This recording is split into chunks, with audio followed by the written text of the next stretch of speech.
Hey everyone, what's going on? Welcome back to another video. So what I want to do with this video is start a discussion down below in the comments. So if you have any information that you want to add, or definitely correct me, make sure to leave it below. If you haven't already, make sure to subscribe to the channel. And let's get started. So this video is going to be in regards to Guppy genetics and mainly talking about the albino gene. My last video, which sparked a lot of questions in my email, was about guppy breeding and their genetics, as well as genetics for albino fish.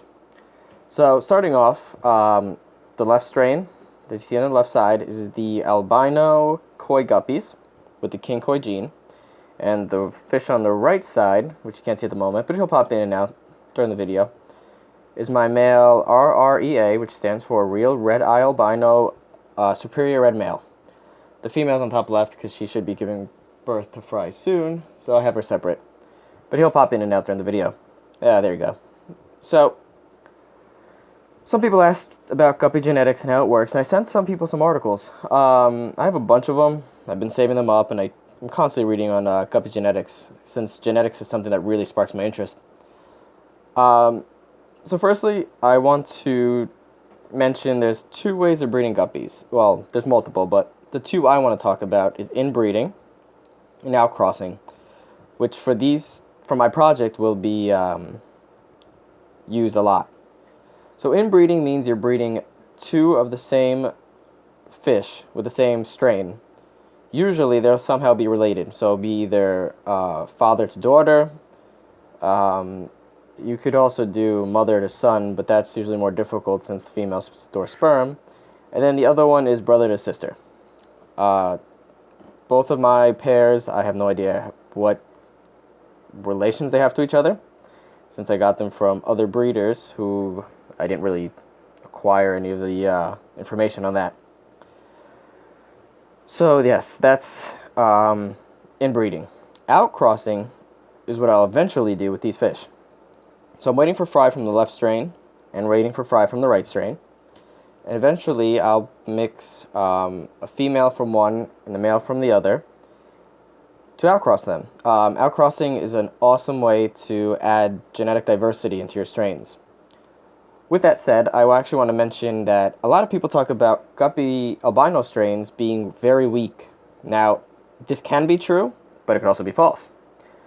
What makes it true is that to get the albino gene, both parents have to have the gene, the recessive gene, or both parents have to actually have the gene being shown. So if you have an albino fish, that means that 100% it has both the recessive genes that it could pass down. If you breed one albino fish to one that's not, the fry are only receiving half of those genes for the albino gene, and they're not going to show the albino characteristic. They'll most likely be gray. But actually, 100% they'll be gray because they don't have the gene. They're just carriers of that gene. Bear with me, every so often I'll lose train of thought, which I just did right now. What was I saying? Inbreeding, outcrossing. Alright, so with the albino gene, there's actually 3 genes that show the albino trait. So when I breed these two together, if they both have the same albino gene, then I'll 100% get albino fry out of them. And if they don't, they're going to throw gray fry, which makes the project really tricky, and I'll probably end that mixture there. Now the reason I want to breed them together is to make the strain stronger. Now when you do that, you're adding more genetic diversity. One strain will be different than the other, adding more blood and genetic diversity into them, making the fish stronger. And that's when you see stronger albinos than you would from inbreeding them. When you inbreed them, they start getting weaker, they get hernias, they get bent spines, the medical conditions just go on. So, that's where the project is right there. Outcrossing is a good way to get genetic diversity. Inbreeding is also very good when you want to get certain traits passed down, but eventually you're going to have to add some genetic diversity, some new blood into those strains. And that's what I plan on doing here. But in the meantime, I'm going to keep pure strains of each, and then the mixture will just be